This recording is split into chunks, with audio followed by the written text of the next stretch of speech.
importante nandito ako sa Manila, nandito ako sa Pilipinas, kaya maraming salamat. Nandito ang WTA. I'm so lucky that I'm able to share, these experiences and this journey with all of you. So thank you. Kagulat World, buong mundo ginulat. Isang gabi ng luha, pawis at walang hanggang pag-asa ang naksaksi sa Rizal Memorial.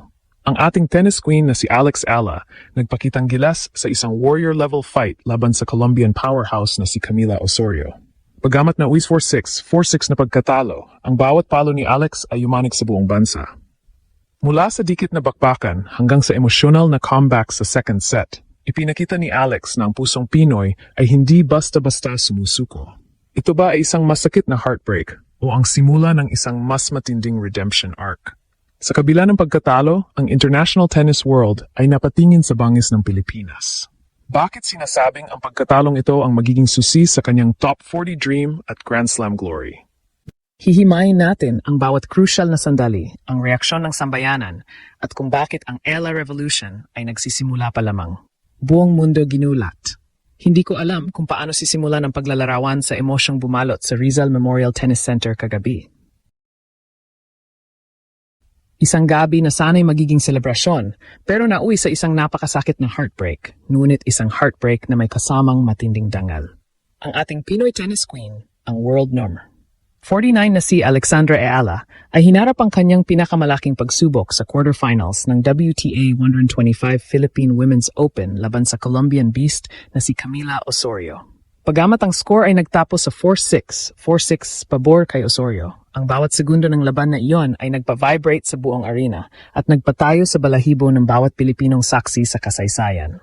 Mula pa sa pagbukas ng gates kaninang umaga, ramdam na ang kakaibang kuryente sa ere. Mahabang pila, mga fans na may dalang bandila, at ang kolektibong panalangin ng isang bansa na sana sa wakas ay makita nating mag-reino si Alex sa sariling lupa. At hindi naman tayo binigo ni Alex pagdating sa laban. Sa unang set pa lang, ipinakita na niya ang kanyang warrior-level fight. Nakipagpalitan siya ng early breaks kay Osorio, isang manlalaro na may career high na number 33 at 3 WTA titles. Isipin niyo ang pressure, isang 20 anyos na Pinay, pasan-pasan ng national hopes, kaharap ang isang veteranang Latin powerhouse na kilala sa kanyang pitbull grit. Ang second set ang tunay na nagpayak sa marami. Matapos maiwan, hindi sumuko si Alex. Sa bawat laban Alex na isinisigaw ng crowd, tila nakakakuha siya ng bagong lakas. Nagawa niyang i-break back si Osorio ng paulit-ulit hanggang sa maitabla ang score sa 4-4. Doon, naramdaman namin ang electric tension. Ang bawat rally ay naging heart-pounding. May mga pagkakataon na ang buong arena ay napapasinghap. Isang kolektibong gasp sa tuwing may mintis at isang sabay-sabay na hiyaw sa tuwing nagpapakawala si Alex ng kanyang laser-like forehand winners. Ngunit sa huli, ang karanasan ni Osorio ang nanay. Isang crucial na break sa dulo ng set ang tumuldok sa laban. Pero alam niyo ba kung ano ang pinaka-shocking? Kahit natalo, walang umalis sa stadium. Ang fans online ay sumabog sa overflowing pride. Imbes na batikos, puro pasasalamat ang mababasa mo. Parang veteran na siya kung lumaban, sabi ng isang netizen. Ramdam ang collective hug ng sambayanan. Oh, may tingy of disappointment. Dahil sa ilang missed opportunities sa net at sa mga serves na muntik ng maging susi sa panalo. Pero ang emosyong nangingibabaw ay inspirasyon.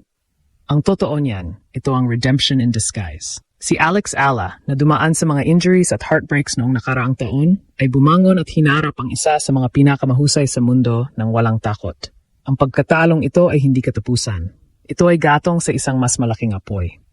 Ang Ala Revolution ay hindi na lang basta pangarap, ito ay nagaganap na. At habang tinitingnan natin ang luha sa mga mata ng ating pambato, alam nating ang luha na iyon ang magiging semento ng kanyang susunod na tagumpay.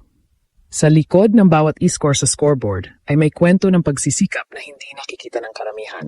Ang laban ni Alex Eala laban kay Camila Osorio ay hindi lang basta palitan ng bola. Ito ay isang masusing pagsubok sa limitasyon ng ating pambato. Dito natin nakita ang tunay na conflict na kinakaharap ng isang atletang gaya ni Alex, ang balanse sa pagitan ng kanyang personal na WTA career at ang bigat ng national hopes. Pag-usapan natin ang technical na aspeto. Si Osorio ay hindi basta-bastang kalaban. Siya ang wall of experience na kailangang mabangga ni Alex para umangat sa susunod na antas. Sa stats pa lang, lamang ang karanasan ni Osorio na may career high na number 33. Ang kanyang laro ay nakabase sa consistency at grit. Ang kakayahang ibalik ang bawat matatalim na licer forehand ni Alex. Sa bawat rally na tumatagal ng higit sa 10 palitan, doon sinusubok ang resistensya ni Iala. Nakita natin ang matitinding back and forth rallies sa set 2, kung saan nagawa ni Alex na makipagsabayan, mag-break back, at itabla ang scores sa fort 4. Doon lumabas ang kanyang warrior fire. Sa mga sandaling iyon, hindi ranking ang naglalaro, kundi ang purong puso ng isang Pilipinong ayaw magpaapi sa sariling lupa.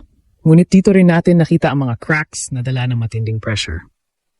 May mga pagkakataon sa net at sa kanyang serves kung saan ang missed opportunities ay naging crucial. Ito ang tinatawag nating growing pains ng isang 20 anyos na phenom. Ang pagkatalo sa straight sets, 4-6, 4-6 ay masakit, pero kung hihimayin mo ang intensity, makikita mong dikit na dikit ang laban.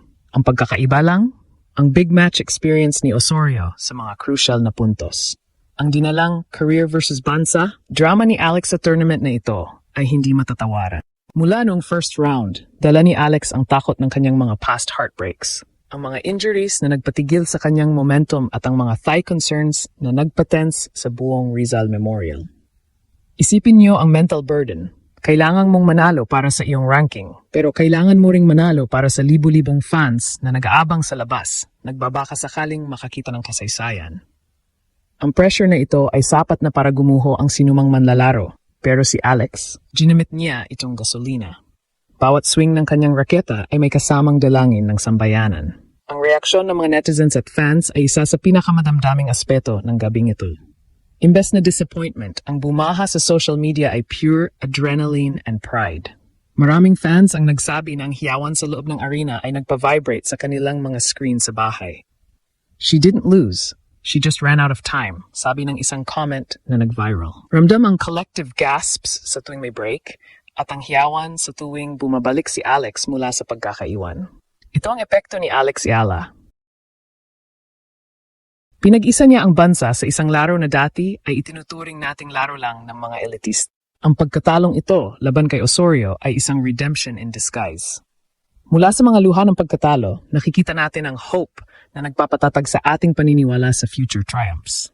Ipinakita ni Alex na kaya nating sumabay sa mga Latin powerhouses at mga established stars ng WTA.